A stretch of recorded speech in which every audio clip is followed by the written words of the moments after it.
Hi అండి, నేను ఉషా సృజన. ఇంకొక సమ్మర్ స్పెషల్ రెసిపీతో మీ ముందుకు వచ్చాను. ఇవాళ నేను చేశాను చింత చిగురు కొబ్బరి పచ్చడి. ఎన్నో రోటి పచ్చళ్ళు చేస్తుంటాం కానీ నాకెందుకో చింత చిగురుతో రోటి పచ్చడి చేయాలి అనిపించింది. అందుకే ఈ కాంబినేషన్ ట్రై చేసినాను. చాలా బాగా వచ్చింది, టేస్ట్ చాలా మంచిగా ఉండే.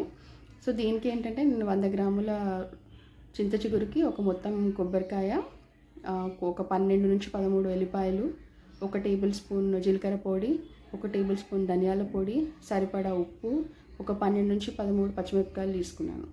సో స్టవ్ ఆన్ చేసి కడాయి వేడెక్కిన తర్వాత ఒక 3 స్పూన్ల నూనె పోసుకున్నాను. నూనె పోసి నూనె కొంచెం వేడెక్కిన తర్వాత ఎల్లిపాయలు వేసాను. ఎల్లిపాయలు కొంచెం చిటపటలాడిన తర్వాత పచ్చిమిర్చి వేసి, పచ్చిమిర్చి కూడా కొంచెం చిటపటలాడి కలర్ చేంజ్ అయిన తర్వాత పసుపు వేసాను అన్నట్టు. పసుపు వేసి మంచిగా కలిపేసేసుకొని ఇందులో జీలకర్ర పొడి, ధనియాల పొడి వేసేసి మంచిగా కలిపేసాను. ఆ 3 కొంచెం కలర్ చేంజ్ అయిన తర్వాత ముందే కట్ చేసుకున్న కొబ్బరి ముక్కలు వేసేసుకొని మంచిగా మసాలా కొబ్బరి ముక్కలకు పట్టేటట్టుగా మంచిగా కలుపుకున్నాను. అది పట్టిన తర్వాత ముందే నేను చింత చిగురుని కడిగి పెట్టేసుకున్నాను. ఆ కడిగి పెట్టిన చింత చిగురుని ఇందులో వేసి మంచిగా కల తిప్పుకున్నాను అన్నట్టు. చింత చిగురు ఏంటంటే 2 నిమిషాలలో ఉడికిపోతుంది. కాకపోతే ఇది రోటి పచ్చడి లాగా చేశాను కాబట్టి నార్మల్గా ఏ రోటి పచ్చడి అయినా ఒక 3-4 రోజులు నిల్వ ఉంటుంది. అట్లా ఉండాలి అంటే వాటర్ పోయేంత వరకు ఉడకబెట్టుకోవాలా. సో అందుకని నేను మంచిగా కల తిప్పుకున్న తర్వాత ఉడకడానికి మూత పెట్టేసి పెట్టినాను.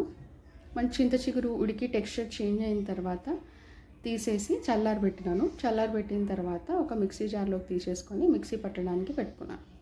సో ఇది మనం చల్లబడిన తర్వాత మిక్సీ పడితేనే దాంట్లో ఉన్న తేమ అనేది పోతుంది. వేడిపైన పడితే తేమ అట్లనే ఉండిపోతుంది. పచ్చడి ఏంటంటే 2 రోజులలో బూజు వచ్చేస్తుంది. అట్లా రాకుండా ఉండాలంటే చల్లారాలి. చల్లారిన తర్వాత మిక్సీ వేస్తేనే తేమ పోతుంది అన్నట్టు. మిక్సీ పట్టిన తర్వాత 1.5 స్పూన్ ఆయిల్ పోసుకొని జీలకర్ర ఆవాలు వేసి ఎండుమిర్చి వేసినాను. ఎల్లిపాయలు ఆల్రెడీ పచ్చడిలో వేస్తాను కాబట్టి నేను పోపుకి వేయలేదు. అందుకే ఎండుమిర్చి, ఉట్టి జీలకర్ర ఆవాలు వేసేసి అవి కొంచెం చిటపటలాడిన తర్వాత మిక్సీ పట్టి పెట్టుకున్న చింత చిగురు కొబ్బరి మిశ్రమాన్ని ఇందులో వేసేసుకొని మంచిగా ఆయిల్ అంతా పచ్చడికి పట్టేటట్టు మంచిగా కలుపుకున్నాను. సో ఎంత మనము ఆయిల్లో అది కలగలుపుకోవడము ప్లస్ ఉడకబెడితే అంత ఎక్కువ రోజులు నిల్వ ఉంటుంది. అంటే 3 డేస్కి బదులు ఒక 5-6 డేస్ అట్లా ఉంటుంది. టేస్ట్ కూడా సేమ్ ఉంటుంది.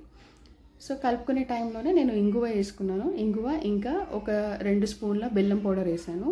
ఇంగువ బెల్లం పౌడర్ ఏంటంటే పులుపుని విరుస్తుంది. ఇంకా పెద్దవాళ్ళకి ఇట్లా పులుపు తింటే మోకాలు నొప్పులు అవన్నీ వస్తాయి కదా, అట్లాంటి సైడ్ ఎఫెక్ట్లు ఏమి ఉండకుండా హెల్దీగా ఉంటుంది.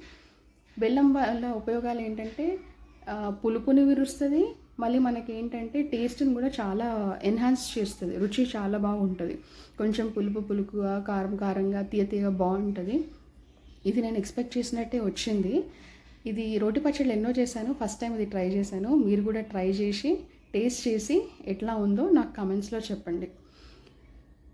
Thank you for watching and happy summer holidays.